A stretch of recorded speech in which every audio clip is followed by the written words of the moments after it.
তারেক জিয়ার বক্তব্য বিভিন্নভাবে ইন্টারপ্রিট করা যায়। আসলে বিএনপি ও তারেক এখনো নির্বাচন পেছাতে চায়, তার বক্তব্য থেকে, আচার আচরণ থেকে এটা প্রমাণিত হয়। এই জন্যে বিএনপি, তারেক, এদের সবার প্রতি ডক্টর ইউনূস সরকার, নির্বাচন কমিশন এবং জনগণকে সজাগ দৃষ্টি রাখতে হবে যে তারা কোনোভাবে নির্বাচন পেছাতে না পারে। এখন বিএনপি, আওয়ামী লীগ, তারেক রহমান এরা নির্বাচন বিরোধী শক্তি। তো দর্শক,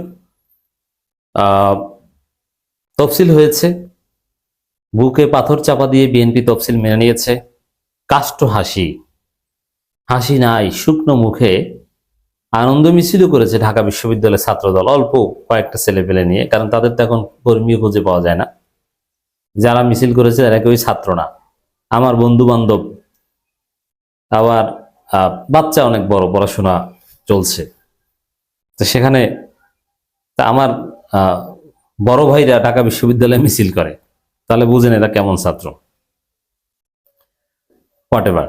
তো এই পরিস্থিতিতে তফসিল ঘোষণার পর তারেক রহমানের যে বক্তব্যটা গণমাধ্যমে এসেছে, যদি বক্তব্যটা দিয়েছেন হয়তো বা তফসিল ঘোষণার কিছুক্ষণ আগে, কিন্তু তারেক রহমান তো জানতেন যে তফসিল হচ্ছে, এটা নিশ্চিত। কি বলেছে তার আগে সহজে এটা বোঝেন, তিনি দেশে আসছেন না, আবার বিএনপি নির্বাচনের প্রস্তুতিও নিচ্ছে না। বলছেন তারেক রহমান যে প্রস্তুতি নিতে হবে, ঝাঁপিয়ে পড়তে হবে, কিন্তু কোনো প্রস্তুতি নাই, কার্যকর কোনো প্রস্তুতি নেই। নির্বাচনী মাঠে বিএনপি সক্রিয় কোনো কার্যক্রম নাই। বিএনপি সে 31 দফা নিয়ে 2-1টা প্রোগ্রাম করে ছোটখাটো, কিন্তু নির্বাচনী কার্যক্রম বলতে যা বোঝায় এটা দৃশ্যমান না। এই জায়গায় দর্শক, এটাই তো সন্দেহজনক যে আসলে বিএনপি তারেক রহমান নির্বাচন চায় কিনা। যদি চাইতো তাহলে তারেক রহমান দেশে আসতো, যদি চাইতো তারেক রহমানকে বাদ দিয়ে হলেও অন্য কারণ নেতা মেনে নির্বাচনী প্রচারণা ঝাঁপিয়ে পড়তো। আমরা কিছুই দেখছি না, এর মানে তারা নির্বাচন পেছাতে চায়, এই ধান্দা আছে। এখন আমি বলছি বারবার বিভিন্ন আলোচনায়, কিন্তু আপনারা দেখবেন এই বিষয়টা দৃশ্যমান হবে। আজকে আমি দায়ী করছি, সন্দেহ করছি, আপনারা সবাই সন্দেহ না, সরাসরি বলবেন যে হ্যাঁ বিএনপি এটা করতে যাচ্ছে। Just wait and see. নির্বাচন যত সহজ ভাবা হচ্ছে তত সহজ হবে না তারেক রহমান। এটার কয়েকটা দিক। একটা হচ্ছে যে জামাত এখন শক্তিশালী প্রতিদ্বন্দ্বী, এটা এই একদিক থেকে নির্বাচন কঠিন হবে, সহজে জেতা যাবে না। আর একটা দিক হচ্ছে যে তফসিল ঘোষণা করেছেন আর নির্বাচন হয়ে যাবে ওই অনুযায়ী তা না। আমি তো দেশে নাই, বিএনপির নেতা নাই, প্রস্তুতি নিতে সময় দেন নাই, এইভাবে নির্বাচন হবে না, আরো সময় দিতে হবে, কোনো তফসিল করতে হবে, পেছাতে চাই। এটাও একটা ব্যাখ্যা হতে পারে। নির্বাচন যত সহজ ভাবা হচ্ছে তত সহজ হবে না। আর বিএনপি মধ্যে মিডিয়াগুলো তারেক রহমান এই বক্তব্যটা দিয়েই, মানে এইটা দিয়েই শিরোনাম করছে, যাতে নির্বাচনের বিরুদ্ধে একটা বার্তা জনগণের কাছে চলে যায়। আবার বিএনপির লোকজন প্রশ্ন তুলছে যে 12 ফেব্রুয়ারি কেন, 12 ফেব্রুয়ারি কি, এভাবে কোশ্চেন করছে। তো দর্শক, নির্বাচন যত সহজ ভাবা হচ্ছে তত সহজ হবে না। এইসব কথাবার্তা প্রমাণ করে যে আসলে নির্বাচনের বিরুদ্ধে মনের ভিতরে সুপ্ত বাসনা তারেক রহমানের এবং বিএনপির আছে। এবং এই বক্তব্যের আরেকটা দিক হচ্ছে যে নির্বাচনে বিশৃঙ্খলা হবে, বিএনপি ভোট চুরি করতে পারবে না, ভোট চুরি করতে গেলে ধরা পড়বে, জনগণের পিটানি খাবে, এরকম ঘটনা ঘটবে। তো এটাও একটা দিক। আমরা তারেক রহমানের বক্তব্য বিশ্লেষণ করব। শুধু এটা না, আপনি তফসিল ঘোষণা করার পর বিএনপির গতিবিধি পর্যবেক্ষণ করবেন, নানান পদে পদে সন্দেহ হবে যে আসলে বিএনপি নির্বাচন চায় কি চায় না, নির্বাচন পেছাতে চায় কিনা। আগামী জাতীয় সংসদ নির্বাচনকে যত সহজ ভাবা হচ্ছে নির্বাচন তত সহজ হবে না বলে মন্তব্য করেছেন বিএনপির ভারপ্রাপ্ত চেয়ারম্যান তারেক রহমান। রহস্যময় বক্তব্য। এই বক্তব্যের দ্বারা অবশ্য তিনি প্রাইমারিলি বোঝাতে চেয়েছেন যে বিএনপি খুব সহজে জিততে পারবে না। এটাও একটা বিষয়। আর সহজে জিততে না পারলে, যে নির্বাচনে বিএনপি সহজে জিততে পারবে না, সেই নির্বাচন বিএনপি পেছাতে চাইবে, সেই নির্বাচন বিএনপি ঠেকাতে চাইবে, সেই নির্বাচন বানচাল করতে চাইবে, এটা বিএনপির চরিত্র।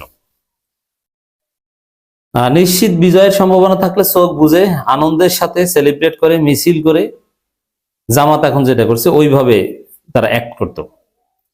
বিএনপির নেতা বলেন, 1 বছর 100 বছর আগে যে কথাটি বলেছিলাম যে সামনের নির্বাচন যা ভাবছেন তা নয়, আজকে আস্তে আস্তে আমার কথা প্রমাণিত হচ্ছে। তা 1 বছর আগে বলেছেন, আসেন নাই কেন এতদিন?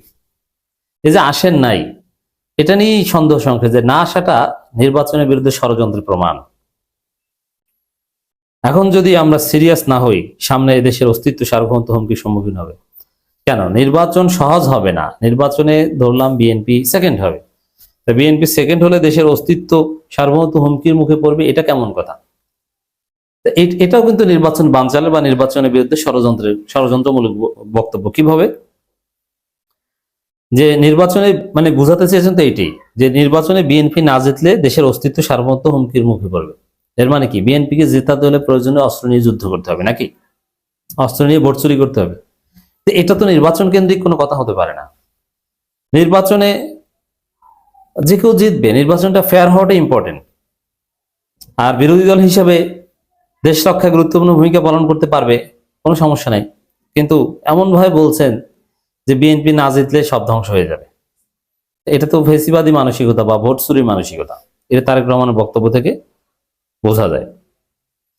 এটা একমাত্র বাঁচাতে পারে গণতন্ত্র, এবং সেই গণতন্ত্রের ভিত্তিকে মজবুত করতে পারেন আপনারা, বাংলাদেশ জাতীয় দলের প্রত্যেকটি মানুষ। এর মানে গণতন্ত্র নির্বাচনে বিশ্বাস করি, কিন্তু সেই নির্বাচনে জিততে হবে শুধুমাত্র বিএনপিকে। তারেক রহমান বক্তব্য থেকে এই ধারণা পাওয়া যায়, যেটা অ্যালার্মিং। কৃষিবিদ ইনস্টিটিউশনে এক বক্তব্যে তিনি কথা বলেন। অনুষ্ঠানে তিনি ভার্চুয়ালি যুক্ত হন। বিজয়ের মাস উপলক্ষে দেশ গড়া পরিকল্পনা শীর্ষক এই অনুষ্ঠানে বিএনপির বিভাগীয় সাংগঠনিক ইউনিটগুলো হাজারের বেশি নেতা অংশ নেন। এখন এই দেশ গড়া পরিকল্পনায় যে দেশ গড়ার এমন এমন পরিকল্পনার কথা বলছেন, এতে তো জনগণ হতাশ হয়ে যাচ্ছে। দেশকে স্থবির করে দেওয়ার পরিকল্পনা করছেন।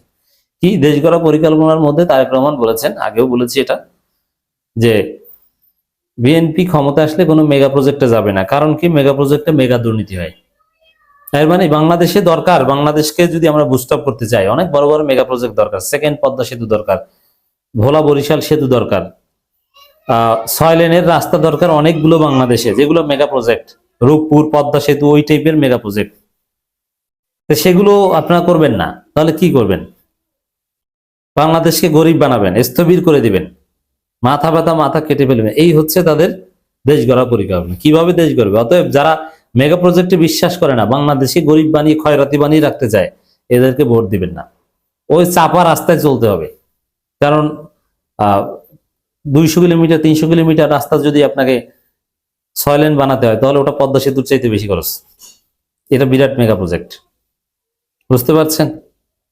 অনুষ্ঠানে তারেক রহমান বলেন, বিএনপির পরিকল্পনাগুলো জানাতে মানুষের দুয়ারে দুয়ারে যেতে হবে। যে বলেন যে আমরা মেগা প্রজেক্ট করবো না, বড় রাস্তা ব্রিজ করবো না, এটা বলেন, তাহলে নিশ্চয়ই মানুষ বিএনপিকে রাষ্ট্র পরিচালনার সুযোগ দিবে না? যেতে পারবে না তো। এমন ক্রাইসিসে পড়েছে যে মানুষের দ্বারে দ্বারে গেলেই মানুষ ঘর থেকে টিচ করবে চান্দাবাজ। যে অবস্থা করেছে, আপনার 210 জনের মতো একটা তথ্য পেলাম যে নিজেরা নিজেদেরকে হত্যা করেছেন 5 আগস্টের পর।